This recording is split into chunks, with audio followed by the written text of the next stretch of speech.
E aí, meus amigos, Revisão PGE, tudo certo? Vamos para a última parte da análise das questões de direito administrativo na prova do TJ do Mato Grosso do Sul. Olha só, questão número 92. A Lei de Responsabilidade Fiscal, Lei Complementar 101, impõe em seu artigo 22 uma série de medidas restritivas para os poderes e órgãos que ultrapassarem o chamado limite prudencial, correspondente a 95% dos limites máximos de despesas de pessoal, constantes dos artigos 19 e 20 do mesmo diploma, calculados em percentuais da receita corrente líquida dos respectivos entes políticos. Ainda que atingido o limite prudencial, será permitido. Primeiro aspecto aqui, tá? Lei de responsabilidade fiscal é um assunto do direito financeiro. Como essa prova não caía direito financeiro, eles deram um jeito de colocar aqui em administrativo. Geralmente ocorre isso mesmo, tá? Quando uma prova de alto nível não cobra financeiro expressamente, ou financeiro está em constitucional, ou está em administrativo, ou está em tributário. Dificilmente o direito financeiro fica fora de uma prova grande, tá?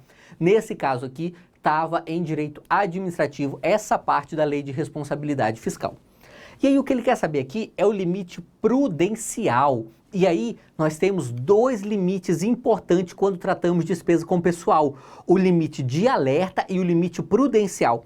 Aqui nos vídeos, aqui no YouTube mesmo, nós temos uma série de 3 vídeos em que falamos só sobre limite de despesas com pessoal. E abarca esse assunto, diversa série, eu tenho certeza que você acertaria essa questão aqui. Perfeito? Vamos lá. Alternativa A. Lembrando que ele está querendo falar aqui do limite prudencial, o que se pode fazer depois que está estourado o limite prudencial. Então, é permitido promover o provimento de cargo público, admissão ou contratação de pessoal para reposição decorrente de aposentadoria ou falecimento de servidores de quaisquer áreas da administração pública. Errado, tá? Estourou o limite prudencial. Pode contratar servidor público? Em regra, não. Qual que é a exceção? A exceção é reposição decorrente de aposentadoria ou falecimento só para 3 áreas específicas: saúde, educação e segurança. Só essas 3 áreas. Por exemplo, procurador do Estado é saúde? Não é. É educação? Não é. É segurança? Já até tentaram colocar, mas não é, tá? Portanto, no exemplo aqui, procurador do Estado pode ser contratado depois de estourado o limite prudencial? Não pode, nem mesmo para repor aposentadoria ou falecimento. Está errada a alternativa A.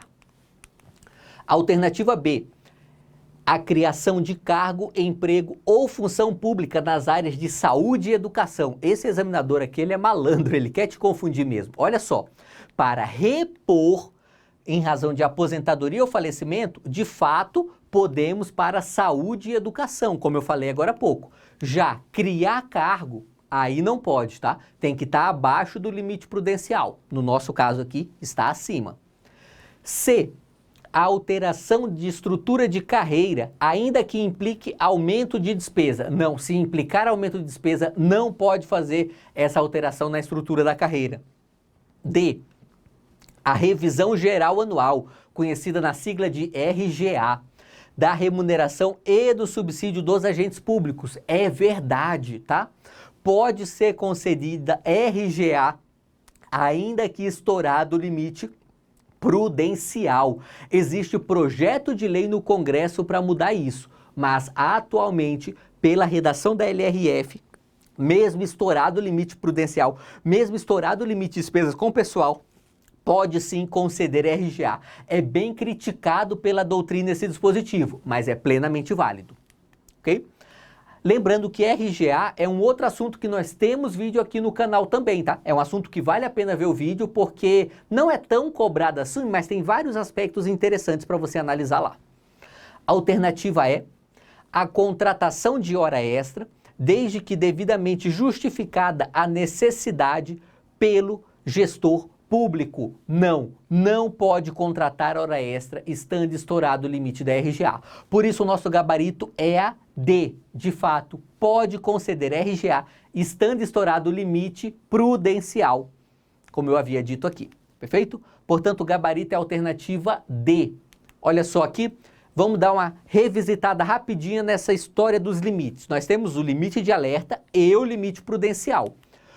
O limite de alerta é quando extrapola 90% do limite de despesas com pessoal, tá? E nesse caso, só o que acontece é que o Tribunal de Contas manda um ofício para o gestor público e fala: gestor público, você estourou o limite de alerta. É só isso, não tem nenhuma sanção, é só de fato um alerta, é só um aviso. Já o limite prudencial não, ele gera uma série de limitações para o gestor público. Quais limitações são essas? Olha só, não pode conceder aumento remuneratório, exceto RGA, por isso o gabarito na D, e determinação judicial, não pode contratar servidores, exceto para reposição nas áreas de saúde, educação e segurança, não pode criar cargo, não pode conceder hora extra e não pode alterar a estrutura das carreiras quando houver aumento de despesas. Perfeito? Vamos lá. Última questão de direito administrativo dessa prova, tratando do acordo de leniência da Lei Anticorrupção. Olha só. No que se refere ao acordo de leniência previsto na Lei Anticorrupção, Lei Federal número 12.846, de 1º de agosto de 2013, a sua celebração, obriga a pessoa jurídica signatária a implementar ou aprimorar mecanismos internos de integridade. Não obriga, tá? Se a pessoa jurídica tem esses mecanismos internos de integridade, isso é levado em consideração na hora da aplicação da pena, tá? Pode diminuir a pena aplicada, mas o fato de firmar-se um acordo de leniência não obriga a implementação desse tipo de programa nas empresas, ok? Lembrando a você, claro, não dá para fazer uma explicação ampla aqui, tá? Mas só se você não conhece o Instituto, é muito importante você conhecer o acordo de leniência, tá? O acordo de leniência põe umas aspas bem grandes aí, é a delação premiada que a empresa faz aqui no âmbito da lei anticorrupção, tá? Inclusive, eu acho que a acordo de leniência merece um vídeo aqui no canal, é uma boa ideia, eu acho que eu farei qualquer dia desses, beleza? Um vídeo só para explicar aqui em detalhes o que é esse acordo de leniência e quais são suas regras. Mas vamos lá. Alternativa B. O acordo de leniência suspende o prazo prescricional dos atos ilícitos previstos na referida lei. Não suspende, ele interrompe, tá? O acordo de leniência interrompe os prazos prescricionais. Por isso está errada a alternativa B. A alternativa C. Afasta integralmente a multa que seria aplicável à empresa que celebrou o acordo. Não afasta a multa. Reduz a multa em até, veja que é um até, pode ser menos, mas em até 2/3, mas jamais vai afastar integralmente a multa. Alternativa D. Evitará a sanção de publicação extraordinária da decisão condenatória. É verdade, essa alternativa D é o nosso gabarito, tá? Uma vez firmado, uma vez que a empresa ela é sancionada, ela é punida aqui no âmbito da lei anticorrupção, ela fica obrigada a dar publicidade a esta sentença que a puniu, tá? Agora, firmado o acordo de leniência, essa publicidade, essa publicação extraordinária, nas palavras da lei, fica dispensada. Alternativa E. Implica afastamento imediato dos dirigentes ou administradores que deram causa ao ilícito. Não necessariamente. Pode até ocorrer, mas não é uma decorrência obrigatória do acordo de leniência. Por isso, nosso gabarito é a alternativa D. Vamos olhar aqui agora alguns dispositivos da Lei Anticorrupção para a gente entender melhor esse gabarito aqui.